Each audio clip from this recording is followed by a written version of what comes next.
TribeTalk. Today we're going to be doing something a little bit different. Instead of talking about a new update, we're actually going to talk about a case study from one of our growth specialists, Courtney. Hey, Courtney. Hi. So today we're just going to talk a little bit about a client that we actually scaled recently and what we've done to scale their Facebook advertising. So, Courtney, tell us a little bit about the background. Sure. So this product originally was a successful Kickstarter. So it kind of came with a really loyal audience. People already had quite a bit of brand awareness for this product.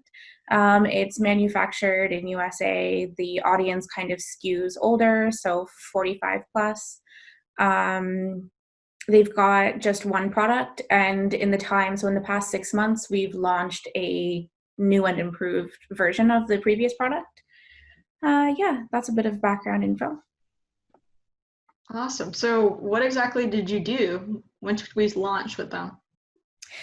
So the issue we were facing when we started out was there was a ton of pixel data. There had been a lot of spending, a lot of campaigns running previous to us taking it over. And however, most of that spend was towards traffic campaigns. So we had a lot of pixel data, but not for conversions. And so when we started off, we expected it to be a bit slower. We expected to really need to go back and test a lot of interest audiences and lookalikes to build conversion data for the pixel. And then the good timing, or I guess timing, worked out well in our favor. So once we had kind of developed all of these audiences, we had really good pixel information. He was launching a improved version of the previous product. And so we were able to run a lot of ads around getting pre-orders and promoting this new product, which came with a lot of features that people were asking for previously. That's awesome. Looks like your cat's making a Yeah, she had things to add, I guess. Awesome. That's awesome. So what exactly did you do to get I mean, obviously you optimized for conversions, but were there anything that y'all did differently as far as the audiences, the ads, etc.? So I will talk about the audiences first, and then I'll show some examples of the ads. Because there was so much pixel data, the good thing was we had a ton of lookalike audiences to start out with. And then once we had trained those to kind of find purchases, adds to cart, we moved into because it's a home appliance, there were a lot of audiences that could be very broad. So things related to like other home appliance brands, sleep brands. You'll see in the ads, it's a fan. So like any states that are like warmer for more time of the year, we were lucky to be pretty broad with the audiences. And then we were able to also run some pretty good ads for retargeting for those, both dynamically and just standard ad format. That's smart. So you did some geo-targeting in that Yeah, that's awesome. and we knew going into spring also that obviously like once the temperature starts to pick up, people are going to be looking for fans specifically. So it was great to be able to be aware of that. We had ads specifically made for seasonality and audiences that were just like hot weather, summertime, these kind of interests, as well as those states. So here's a couple of examples of ads that we put together. We started out with a lot of really good product photography, and we were seeing originally really great results with just kind of this basic products repeated, lots of just very basic ads. We found that single images were working best. We do have some videos that I'll get to though.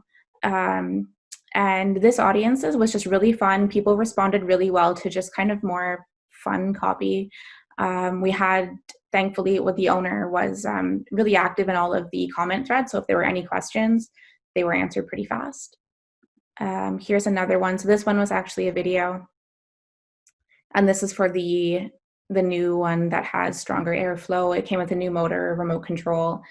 And then this one is another video. I believe this was an original video that was on the account before we had come in and taken over.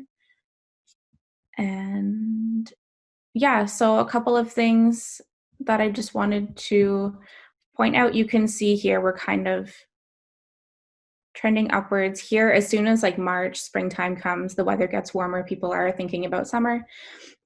We did have some issues with COVID-19 manufacturing and shipping delays, but what we did for that was kind of a first come, first serve pre-sale or pre-order basis. So we were able to maintain ads, continue bringing in a 2.5 ROAS just without shipping the products until obviously manufacturing is back to full speed.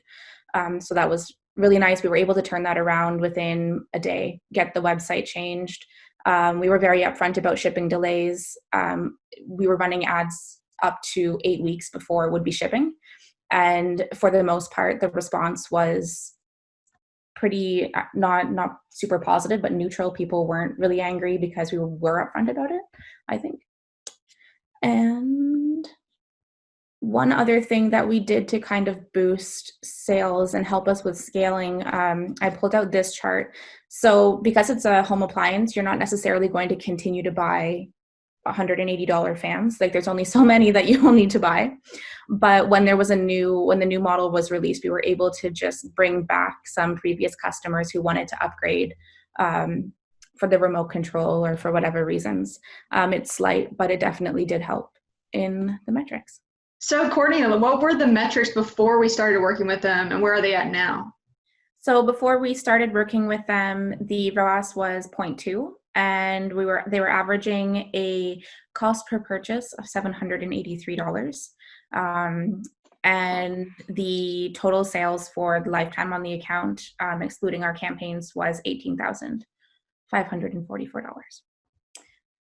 Wow. And then, so since we've taken over, simply reformatting the pixel, getting new data, getting better audiences, we've managed to go from the 18,000 in sales to 370,000 in the past about 6 months.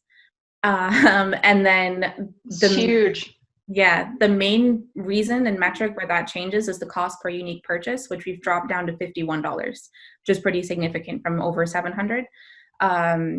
Just knowing the right optimizations and not being afraid to spend a bit more on conversion campaigns because they will back out in sales rather than running just traffic. For tuning in today, and we hope you have a great rest of your week. Bye.